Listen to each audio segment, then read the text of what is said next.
휘황찬란한 태국의 밤. 귀티가 흐르는 한 젊은 커플이 도시를 누비고 있습니다. 술 한 잔 걸치고 한껏 업된 남자가 전방을 제대로 보지 않고 걷다가 누군가와 부딪혔는데요. 아, 죄송합니다. 앞 좀 제대로 보고. 뭐? 너? 뭐? 너 손이야? 너 진짜 아카라야? 이 두 사람은 도대체 무슨 사이였던 것일까요? 무슨 사이였길래 여자가 그렇게까지 난색을 표할 수밖에 없었던 것인지 한번 자세히 알아보도록 하겠습니다. 해당 사연은 태국에서 온 아카라 씨의 SNS 내용을 바탕으로 재구성된 스토리입니다. 안녕하세요, 한국인 여러분. 저는 아카라라고 합니다. 이름이 좀 특이한가요? 저는 태국에서 왔어요. 태국은 정말 좋은 나라죠. 한국만큼은 아니라고 생각하지만 제 고향이기도 하고 관광지가 정말 유명하잖아요. 태국 하면 방콕의 낭만적인 분위기를 떠올리시는데 전국이 그렇지는 않아요. 당연한 말일지도 모르지만 그 격차가 좀 심하다고 할 수 있습니다. 방콕, 치앙마이, 파타야, 후아인 등 주요 도시를 제외하면 대부분 깡촌 같은 모습을 하고 있습니다. 아마 그런 곳을 본다면 한국의 60년대 모습 같다고 말씀하실 것도 같네요. 다행이라고 해야 할지 저는 꽤 괜찮은 도시에서 살았습니다. 환경 자체는 좋은 곳이었지만 저희 집은 그 수준에 걸맞지 않았습니다. 가난했거든요.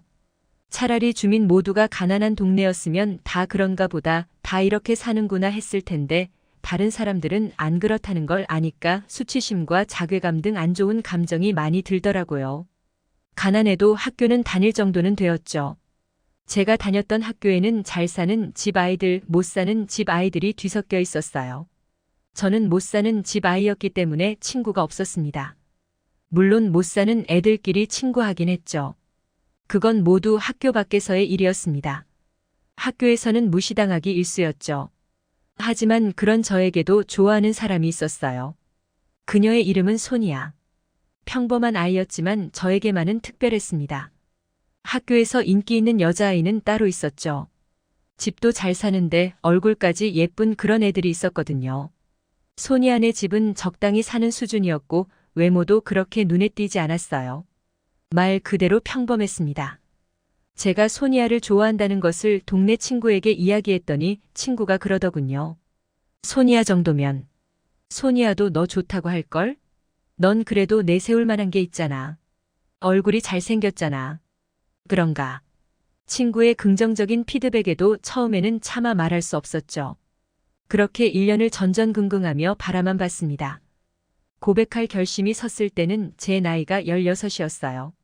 도저히 용기가 안 나서 망설이느라고 그랬는지, 그 사이에 소니아가 다른 남자아이를 사귀어서 그랬는지 그건 기억이 잘 안 나네요. 소니아가 사귀었던 남자아이는 저보다 좀 잘 산다 뿐이지 그것 외에는 저보다 잘난 것이 하나도 없었습니다. 그래서 그 녀석과 헤어지면 꼭 고백해야겠다고 다짐했었어요. 자존심이 많이 상했었거든요. 다행히 둘은 그리 오래 사귀지 않았고 둘이 헤어지고 나서 한 달쯤 지나서 그녀에게 고백했습니다. 좋아한다고요. 그러나 돌아온 대답은 매몰찼습니다. 나는 너 싫은데. 그전까지 소니아와 특별히 가깝게 지냈다거나 대화를 제대로 나눠봤다거나 그런 적은 없지만 서로 아예 모르는 사이도 아닌데. 생각은 해볼 수 있지 않나 싶은 마음에 속상했습니다. 생각해본다는 말도 없이 그 자리에서 단칼에 그렇게 거절하다니. 저는 이유를 물었습니다. 그랬더니 소니아가 이랬어요. 너네 집 못 살잖아. 창피해질 것 같아. 뭔가 더 말하려다가 만 것 같은 느낌이었습니다. 가난하니까 몸에서 냄새라도 난다고 하려고 했던 것일까요? 그 기억은 저에게 너무 큰 상처로 남아서 아직까지도 그 순간이 잘 잊혀지지가 않습니다. 어쨌든 저는 차였고 그 다음부터 소니아 보기가 민망해졌습니다. 소니아도 마찬가지였을까요? 저는 그녀를 피해 다녔습니다. 한동안 마음이 너무 힘들었어요.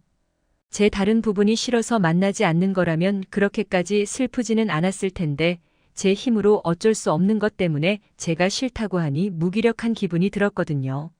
무기력하고 슬프다가 나중에는 화가 치밀었습니다. 왜 우리 부모님은 가난해서 나를 이렇게 슬프게 할까? 하는 마음보다는 제가 나중에 꼭 잘 살게 되어서 콧대를 바짝 눌러주고 싶다는 생각이었죠. 성공하려면 어떻게 해야 하는지에 대해 관심이 많아졌습니다. 저는 남는 시간에 그런 것들을 찾아봤죠. 여러 가지 방법이 있었는데 제가 가장 관심이 갔던 방법은 해외에 나가 일을 하고 돌아오는 것이었습니다. 한국이나 일본 같은 곳이죠. 저는 두 나라에 대해서도 알아보았는데요. 제가 선택한 나라는 한국이었습니다. 일본이 더 크고 훨씬 오래전부터 선진국이었지만 이상하게 한국에 끌리더라고요. 심지어 그때 한국은 공식적인 선진국도 아니었어요. 저희 집에는 컴퓨터나 휴대폰 같은 게 없어서 도서관에 있는 책으로 조사했었습니다. 저는 어른이 되면 한국으로 가야겠다고 다짐하고 혼자서 준비를 했어요. 물론 어른이 된다고 해서 바로 갈 수는 없었죠. 한국까지 가는 경비가 없었으니까요.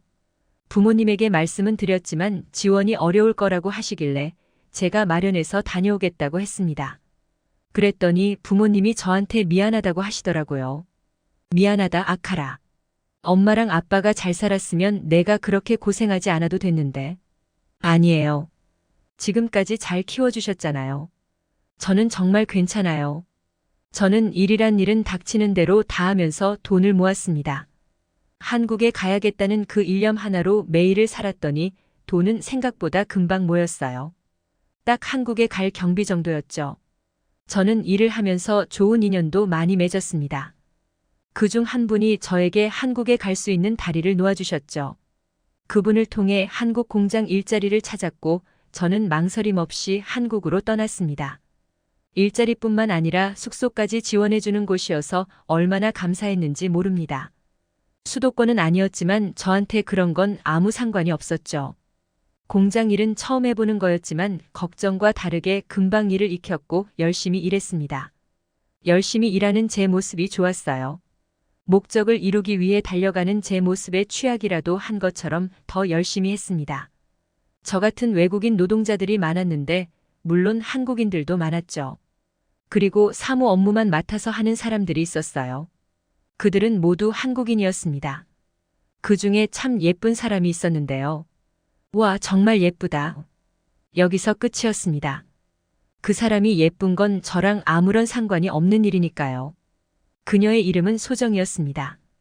소정이는 저희가 일하는 현장에 종종 오는 일을 하고 있었어요. 현황 파악 그런 것 때문에요. 그녀가 비싸 보이는 립스틱을 흘리고 갔는데 제가 그걸 맡아뒀다가 그녀에게 돌려주어서 그때 처음으로 말을 섞어보게 되었는데요. 그 이후부터 이상하게 그녀가 살갑게 굴었습니다. 전 단지 잃어버린 물건을 주워주었을 뿐인데요. 그게 대단한 행동도 아니잖아요. 저는 한국어가 어색했는데도 이상하게 그녀와 죽이 잘 맞았어요. 그렇게 자주 보기 시작하면서 저희의 관계가 발전하기 시작했습니다.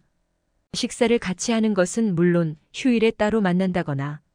하지만 저는 제가 그럴 주제가 안 된다고 생각해서 그녀를 좋아하려고 하지 않았어요. 그런데 그녀가 먼저 제가 좋다고 만나자고 말을 하는 겁니다. 말도 안 됩니다. 저는 외국인 노동자였는데요. 소정이는 성격이 꽤 화끈해서 제 멱살을 잡고 자기랑 꼭 사귀어야 한다고 밀어붙였어요. 결국 저는 그녀의 박력에 무릎을 꿇었고 교제를 시작하게 됐습니다. 저희는 행복하게 잘 사귀었는데 충격적인 사실을 하나 알게 돼요. 소정이가 무려 사장의 따님이라는 것이었습니다. 저는 너무 부담스러워서 헤어져야 하나 싶었는데 소정이가 이미 사장님한테 얘기를 해놨다더라고요. 자기가 좋아하는 남자가 아카라이고 그의 국적이나 신분 같은 건 아무래도 상관없다고 아주 용감하게 얘기했대요. 그런데 그럴 만도 했습니다. 사장님은 자식들이 알아서 살게 두는 쿨한 스타일이셨거든요. 제가 이렇게 풀리려고 어릴 때 그렇게 고생을 했었던 건가 싶더랍니다. 한국에 와서 정말 좋은 일이 많이 생겼네요. 소정이를 만날 수 있었던 것은 어쩌면 어린 시절 느꼈던 가난에 대한 모멸감 덕분이었던 것 같기도 합니다. 소니아에게 고백했다가 차인 게 아주 좋은 경험이었던 것 같아요. 큰 상처이긴 했지만요. 소정이와는 생각보다 더 오래 사귀었고 결혼까지 할 사이로 발전했어요. 사장 따님이면 돈이 얼마나 많을지 상상이 가시나요? 하지만 속 보이는 짓 하지 않고 일은 계속 다녔죠. 비자 만료가 되었을 때에야 일을 그만두었습니다. 몇 년 동안 안 쉬고 일했더니 돈을 많이 모으긴 했어요. 연애하느라 그만큼 쓴 것도 만만치 않았지만 저는 일단 태국에 갔다 와서 한국에 정착하려는 생각을 하고 있었는데 소정이가 따라오겠다고 하더라고요. 태국 여행이 버킷리스트였다면서요. 그래서 막지 않고 함께 태국으로 떠났습니다. 먼저 집으로 가서 소정이를 소개시켜줬고 만남 후에 소정이와 저만 따로 도시를 여행했습니다. 제가 오래도록 산 동네인데 관광은 처음이었어요. 그동안은 정말 가난했으니까요. 하지만 이제는 아닙니다. 한껏 기분이 좋아져서 밤거리를 걷고 있었는데 제가 앞을 제대로 안 봐서 누군가와 부딪히고 말았어요. 여자분이어서 몸이 밀리더라고요. 아, 죄송합니다. 그런데 아니나 다를까 그 여자는 소니아였어요. 네, 제가 소년 시절에 아주 오랫동안 좋아했던 아이요. 저도 놀랐지만 저보다는 소니아가 더 놀란 눈치였습니다. 어릴 때 그렇게 가난해서 꾀죄죄하던 제가 달라져도 너무 달라져 있었기 때문이었겠죠. 제가 아카라가 맞냐고 확인한 소니아는 옆에 있는 소정이를 보더니 뭔가 창피해진 것처럼 얼굴을 붉히고 그 자리를 떴어요. 왜 그랬을까요? 그녀의 속마음은 모르겠습니다. 어쨌든 저희는 결혼식을 한국에서만 올릴 예정인데 부모님과 가족들을 한국으로 초대할 거예요. 과거에는 힘든 일이 있었지만 지금은 이렇게 행복해서 얼마나 다행인지 몰라요. 지금까지 아카라 씨가 보내주신 사연에 대해 소개해드렸는데요. 어떻게 보셨나요? 클립뉴스에서는 여러분의 사연을 기다리고 있으니 소개해주고 싶은 사연이 있으시면 언제든 제보 바랍니다.